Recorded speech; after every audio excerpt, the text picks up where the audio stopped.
So thank you first for the introduction. I will also give a small introduction myself.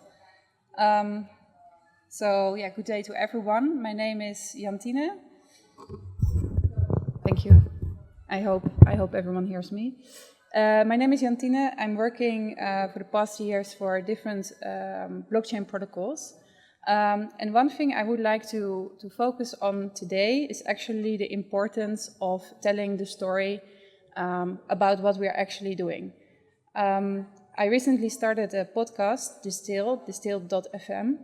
And for this podcast, I realized that although we intrinsically know why we're building, the stories out there are not always reflecting this correctly. As you can see in my first slide, this is not from the blockchain world. Once Jamie Oliver published his version of a Spanish paella. He put in chicken thighs and chorizo, and a shitstorm was born. Basically, as you can see, someone kindly asked him to remove the chorizo. They didn't want to negotiate with terrorists. So my first thing that, of course, I want to start off with, when you tell a story, say it correctly. But that's actually not what my talk will be covering. I think this is the basis of every story, the facts. So I would like to dive in on one of the topics within crypto, because basically we could analyze them all, but I just decided to talk about one just to tell you a little bit what we are taking in account and what we are not taking in account. So if we're looking at non-custodial ownership, this is something that within the crypto scene, we all say this is actually something very important, not your keys, not your crypto. However, in the real world, we actually realizing that a lot of people that are not familiar with blockchain technology, they have difficulties with actually the non-custodial nature of crypto. There's a lot of friction. So what we want to avoid is that because there's this friction, people go back actually to the custodial by default and actually prefer the user convenience of custodial solutions.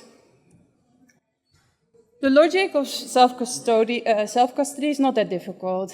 We have the opaque institutions, and we actually favor transparent, rule-based, verifiable systems, where there are not or just a few intermediaries in the process, because, we all know in crypto we are trying to remove the middleman. So what we see in crypto is that there's a lot of attention to reduce actually this friction and focus a lot on the user experience and the tech. Now, there are a lot of technological advancements, like also in this conference, you can see there's a lot of talk about account abstraction and a lot of ways that people actually feel more safe in order to start a wallet, have social recovery, multi-sig approvals, all kinds of things to make people feel a little bit more safe in the space. However, what you can see in my presentation is that I think there is still, though, an elephant in the room. So I'm sure that everyone in crypto is familiar with this index. This is the Fear and Greed Index. Basically, this is like the sentiment of people towards whether crypto goes up or down. Like, are we in a fear-based market or are we in a greedy market? However, I would like to focus on another fear. And that's actually basically the Fear and Adoption Index. Because when we're talking about fear, it's not only if the markets will go down, but if we look at self-custody, it's actually something way more personal. What if I lose my keys? Maybe the market goes up, but I might be losing all of my access to all of my crypto. And this is actually the bottom line. A lot of people, they don't dare to go into crypto because change is scary.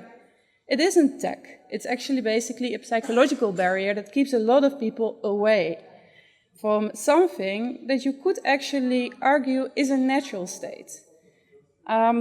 So why do I say it's a natural state?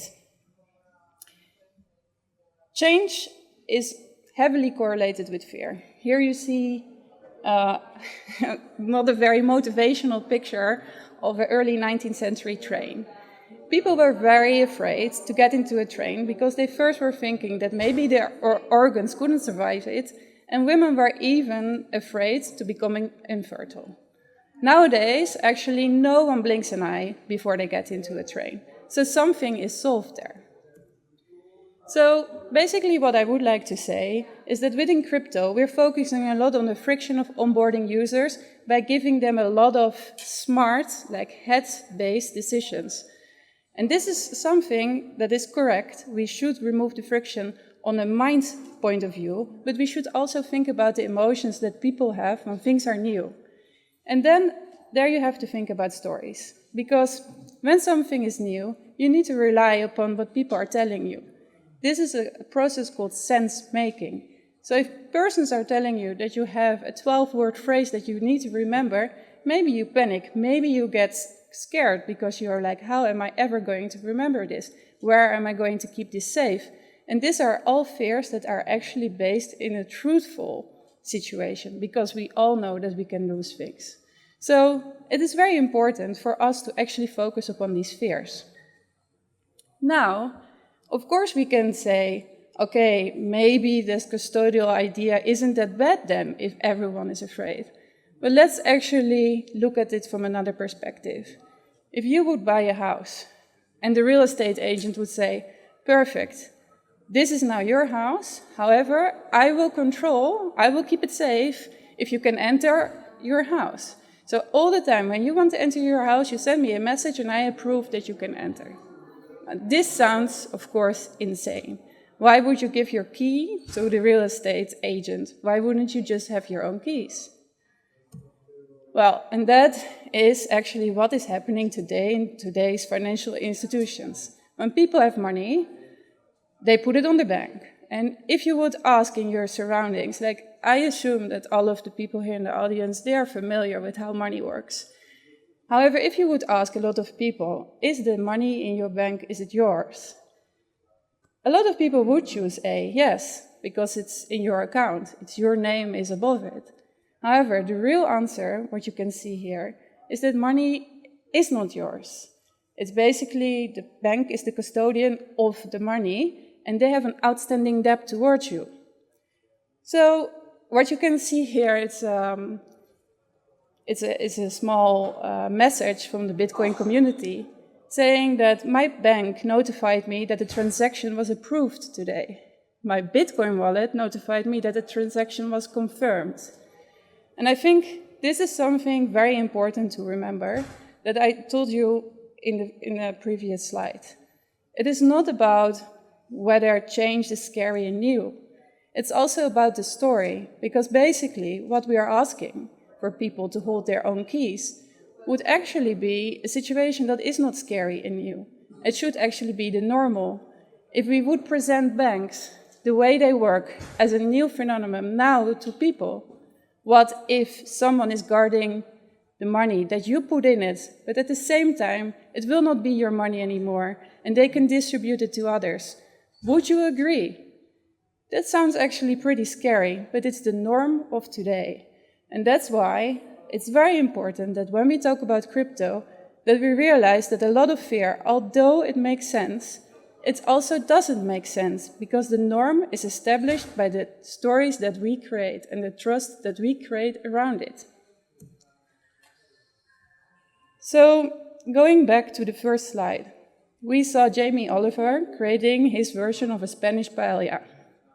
There he said, here's my paella with the chorizo inside, and people got upset. I would like to assume that Jamie Oliver was not out there to destroy paella. I am sure that he loves Spanish food. I am sure, coming from the UK, that he was inspired by Spanish food and that he just wanted to give his own twist to it.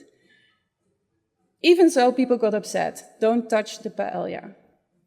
Now, for crypto, we're in a different situation. We're not presenting paella to the world. We're basically presenting an alternative system to the world that doesn't always go well with the existing systems that are out there. A very good example of an institute that is being challenged by the arrival of blockchain technology is, for example, the central bank, in this case, the European Central Bank. They, of course, were custodians. They were middlemen in an old process of the banking system. Now, what is happening is that a lot of people, because it are like old institutes, put a lot of trust in what is being said by these institutions. I selected here two articles, one of 2022 and one of 2024, where they basically reflect, as the blog of the European Central Bank, on Bitcoin.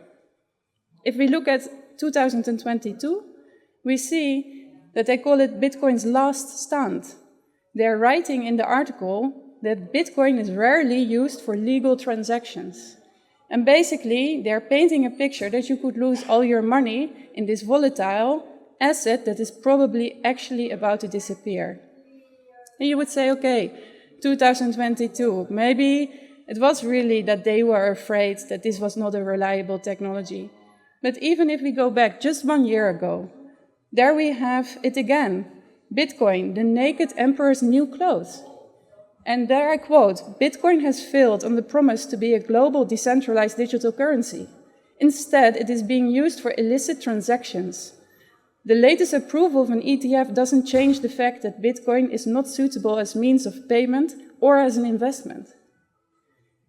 So interesting, what they are actually trying to do here is to give you information that makes you afraid.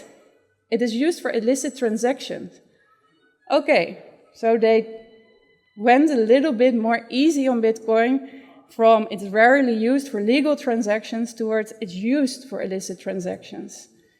Maybe because the first statement is just false. This is misinformation. Bitcoin isn't rarely used for legal transactions. Even you could claim the opposite, which is true. The majority of the transactions are legal. However, in fiat money, there is way more criminal money than in Bitcoin, because it's, of course, a transparent technology. It's actually not a good technology for criminal usage. However, what I'm trying to show with this information here is that we are not dealing here with Jamie Olivers that just want to give their twist or want to experiment with it. We're actually dealing with people that know that change is scary and that are trying to fuel the fear. So, the title of this whole talk is Set the Story Right. Set the Story Straight, sorry. I would like to just get a few key takes from the audience from this talk. One thing is counter misinformation. We're still in a world where they are trying to actually play on the emotional feeling that people have towards change. And they will try to say that this technology is scary. But be always factual when they are talking about it, even when it's a big institute. What I should also say, what I think is so interesting, is that also we don't have to feel that these institutes, just because they are there, that they are more important than the industry, the whole crypto industry, that is trying to reach the position of, let's say, mass adoption or of people taking it serious. One of the co-authors of the article that I just showed you, he last week got invited to, I will not call names, but to a big crypto conference. And he was announced as, we are honored to give him the stage. And this for me always feels a bit strange, like, is the crypto scene themselves now impressed by the institutes that we are battling? And this is also why I think it's very important for us to keep our story straight. We need to educate people about core concepts. We shouldn't be impressed by old institutes trying to battle us, because nothing is risk-free, but change is worth it. So I would like to stop with end this talk with a small meme that you see here. It's not only that we talk about crypto, but it's also that we talk about the values that belong to it. So, of course, lately it's very dominated by everything that is happening in the US. There's a lot of big talk happening. It's, of course, nice that it's on the agenda, but let your values talk. Set the agenda, talk about what matters. Thank you so much. And for anyone that is interested in talking about what matters, like I said before, I have a podcast, Distill.fm. If you think you have something to say, please reach out to me.